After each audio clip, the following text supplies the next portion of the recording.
Brooke Oliver from Sierra College here has worked in career and counseling for 25 years in public, private, and education agencies. She's been a faculty member at Sierra College for 14 years, where she teaches personal and career development classes and coordinates career, transfer, and internship programs.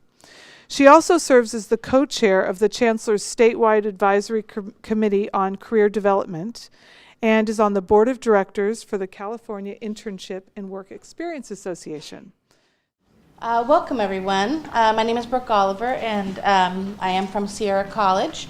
Probably most people know I was down south yesterday, so I felt like I had to kind of describe where Sierra was and stuff. You're here.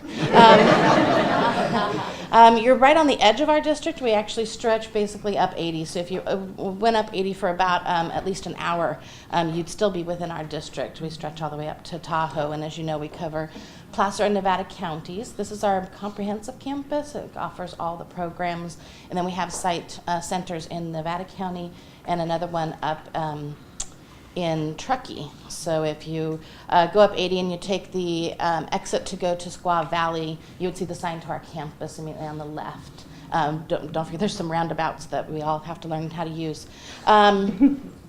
And so, again, we're down here, we're considered kind of suburban because of the rapid growth in the South Placer area, but the vast majority of our district is going to be considered rural. There's lots of open space. I'm here to talk about something that I think is a needed discussion about a precursor to this whole SEP to start with. So should I suffice it to say that I'm a career counselor? Do you know where I'm going with this? Okay.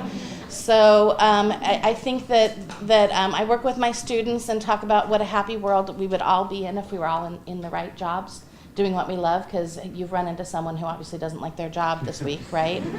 I flew down and flew back. I met lots of people who didn't like their jobs in the last couple of days. And so we'd all be productive and happier and more successful, and all kinds of wonderful things could happen.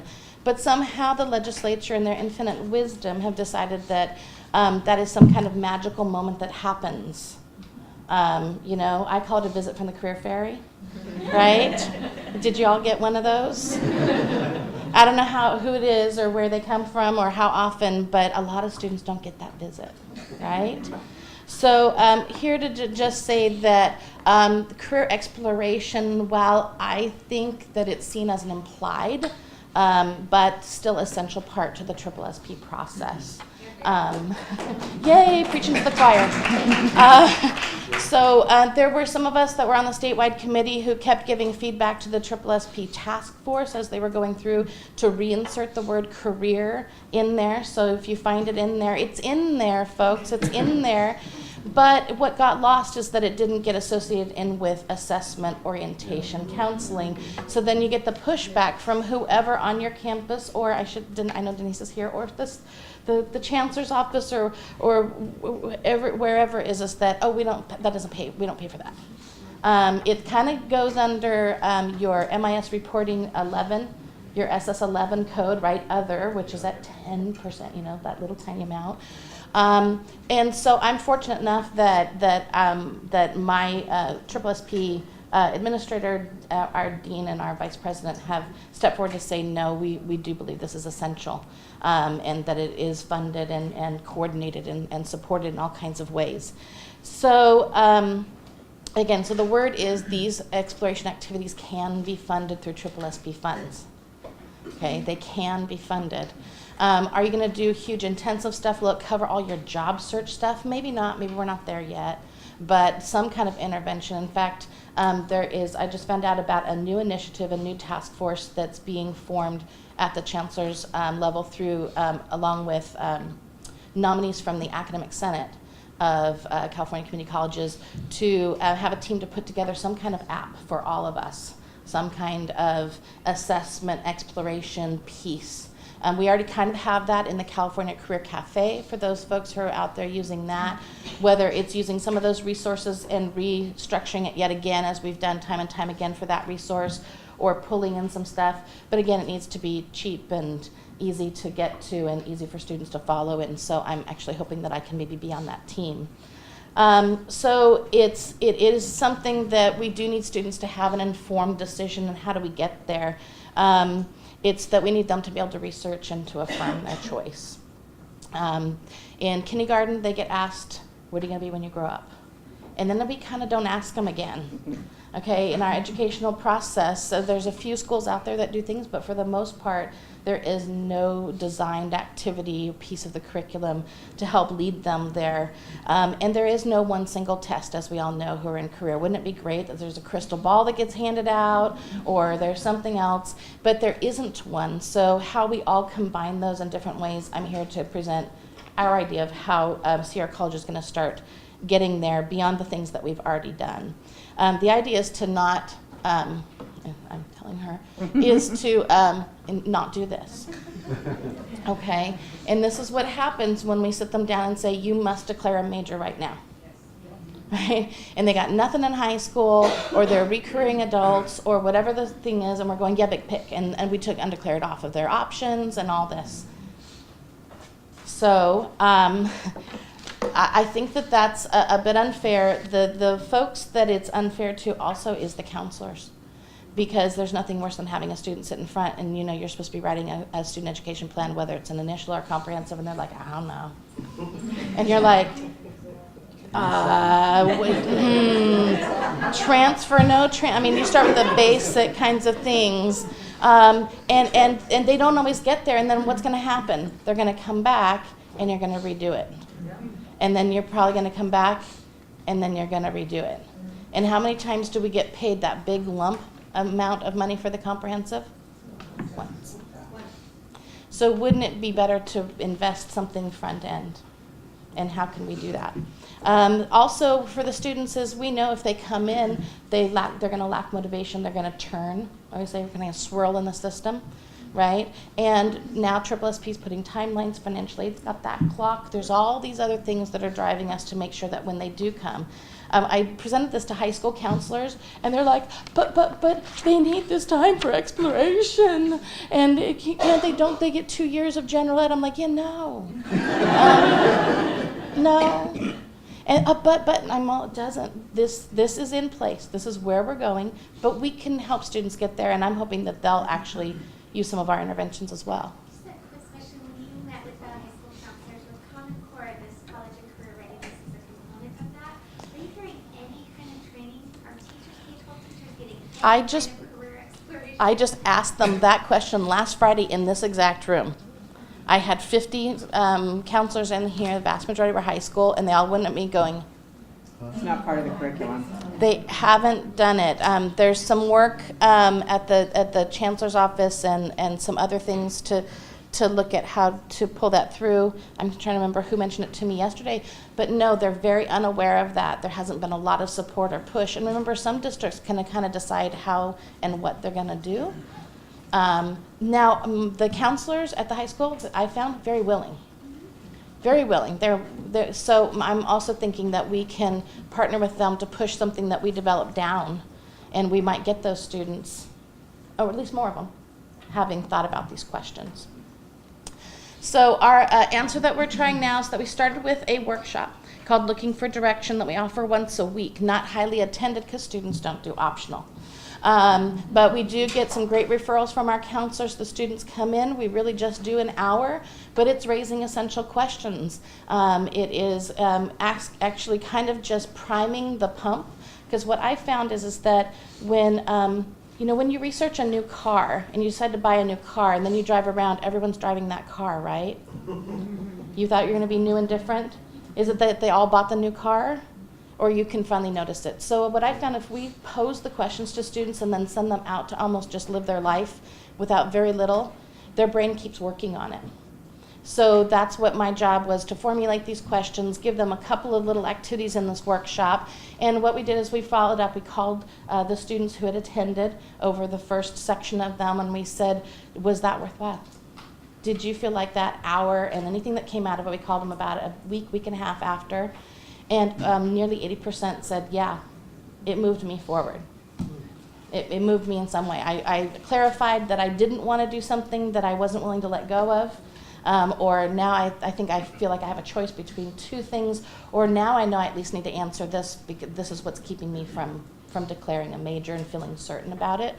And then the other piece is that we had a follow-up. We offer a one-on-one follow-up to the students to come back after a week of kind of doing whatever activities they'd like to do off of the menu that we give them.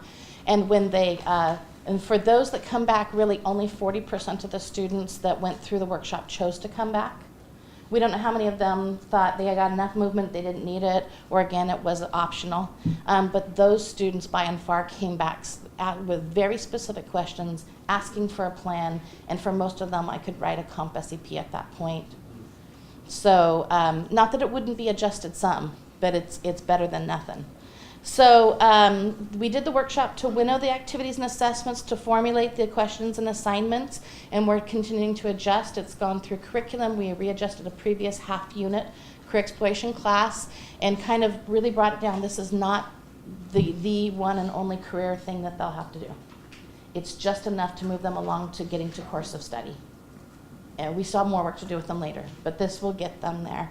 So, of course, we're going to do the basics of looking at values, skills, interests, a little bit of personality. We're not going to do the Myers-Briggs. We're not going to add on costs or interpretation time. We're going to skim a little lighter than that. The impact of each of those, a little bit of an introduction to labor market, and then crosswalking over to course of study. Okay? So, I want it to result in some basic decisions, and that would of course be the ultimate. Would be they can declare a course of study, right? That would be perfect. Now they're not all going to get there. It's a 4-week class, so if nothing else, they're going to rule some things out. And what I want is bare minimum. Go with me, academic planning folks. Could we get you to maybe choose science, no science? Right? Wouldn't that be glorious? Because science, okay, sequential, we've got biology, we have chemistry, we've got math things and all stuff. I know you got to get started, and if you're starting back at basic skills, then we're starting to talk about how long you're going to be here and all the stuff. If not, you're college ready, blah, blah, blah, blah, blah. And then non-science is like, okay, we might have a little more time to continue to do this. I would throw in their business. Yeah, business, no business, because we've got the accounting, the economics, that. But if we could at least get them there, couldn't you write a better SEP than at the beginning? And would it need less adjustment later, and maybe not all that time? And at the very, very least, will they come back and be able to, at the end of this class, they'll have a one-on-one with their instructor or another assigned counselor if they're in another program like EOPS, DSPS, TRIO, all of those, to identify, okay, you went through this, what's still stopping you? And we really believe that they'll be able to know, because I feel like this essential question hasn't been answered. I still feel like I need to research at least this, but they'll have a plan. A lot of out of half unit, but that's the plan as of now. We do offer the full 3-unit career planning class, so we're not replacing that. So as we go on in this, the key components for us to be able to move this way, and the reason why we can do it now, is we have a way to identify these students. So we have a way to identify those students in a newly implemented thing that's being used for the 2nd semester right now, which is a pre-registration questionnaire that all students will fill out. So all students fill out this. When they go in to find out what their registration appointment is, they have to do these questions first, because that's what they want to know, is when I get my classes. Haha, not yet. So answer this. Of course, we're going to have them affirm, is this still your address and your phone number and all that important stuff? What is your course of study? What is your educational goal? And then there's some transfer kind of things so they can attach a GE pattern to them if they're on the transfer track. And then these 2 questions come up, and it says, how certain are you of the educational goal that you selected on a scale 1 to 10? That's it. And then one more question, how certain are you of your course of study decision, 1 to 10? But through a system called Starfish, we can now go in and grab that information, and we can send a personalized invitation to everyone who rates themselves below a 5 to say, you need help and we've got it for you. So that's my way to identify the students. We have a way to notify them, again, through the Starfish system. We can add other attributes. So I just talked to our person that runs Starfish, and she ran the students that were below a 5 and those on probation, which we can make do stuff, right? Yes. So there's about 450-ish, something around there, students right now through this, her last run, that I could really go in and go after and I think really help move along. And then, of course, that's the compel. So how to compel students who don't do optional? Well, probation and dismissal, maybe it's not going to be optional. Possibility. Compel is, that's why we added it from a workshop to a unit-bearing course. Okay, so it counts in some way, shape, or form for those that it matters. Now, it doesn't have to be just that. We're also, well, I can't remember where I talk about this. I'm going to maintain it as a workshop as well, but we're also going to move it to an online workshop for our students who live up in Truckee, et cetera. And then we're still going to do a self-help version package for those students who self-identify and happen to go in or get sent to. They'll be able to take themselves through the same activities, end up with a kind of results page that they would then make an appointment with a counselor with. That's their ticket to their individual appointment to then start or finish that conversation. The cost's very low the way that we've done it. The supporting resources that we're using for the most part are free. That would include California Career Cafe, mynextmove.org. We're looking at integration of maybe a couple others. I learned of another one yesterday from a colleague. We may use the interface of Eureka Express, which is a new packaging to Eureka that they rolled out this year. If you're going like this, you got an email. So go back in your email for Eureka. It's called Eureka Express. And I think it's eurekaexpress.com you can go to. And right now, if you want to see my assessment results, you can go in under Sierra, CTC, Sierra capitalized, and then CTC. And then the password is career, because I'm so creative. And go in and take a look at it. So it's the same Eureka database, but it's a little more intuitive. It takes them through the 3 steps. So assessments, crosswalks to some careers, crosswalks to some majors, but it kind of collects it for them in a more readable format than the Eureka where you have to keep clicking and clicking. So that was their attempt, and it's focused specifically on high school and incoming freshmen as the audience that it's written for. No text will be required. So just the Happy Note class, hopefully if they're BOG or financial aid, it'll just tag on without any additional cost to them. And then our biggest reason for online is it offers the flexibility that students want. It offers the flexibility that all need in trying to staff this many sections. And then it allows us to scale because we're out of space on this campus. We were built 60 years ago, and between 9 and 2, there's not another room to be found. Unless we start, hauling in, I don't know, I was thinking about those little pods that you can get for storage. I'm like, how many students can you fit in a pod? Just have an SEP pod. So we're just really bursting at the seams. So for this kind of intervention, we need to be able to keep it online, and that'll work for us. So again, as I mentioned, the alternate versions.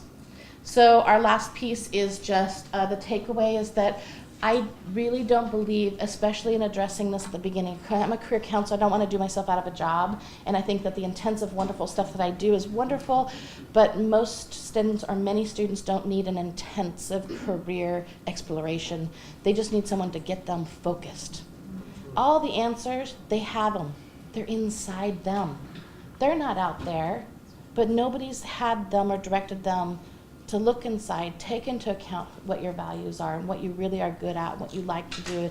And as the Oprah, we have an Oprah video that we show called Possibilities, it's like, figure out what your role in this world will be and go for it. So it doesn't have to be extensive. There can be more stuff that we can offer for those that this is not enough. It's not expensive, which used to be, an issue and still can be in many ways, but I think it is a very efficient way to reach a lot of students to make a step that will lead to more efficiencies in SSSP down the road. It is, I believe, effective as shown through the kinds of work that we're already doing in our workshop. We're just running it into an online version of it. And as I mentioned before, I think it's an essential step. Thank you very much.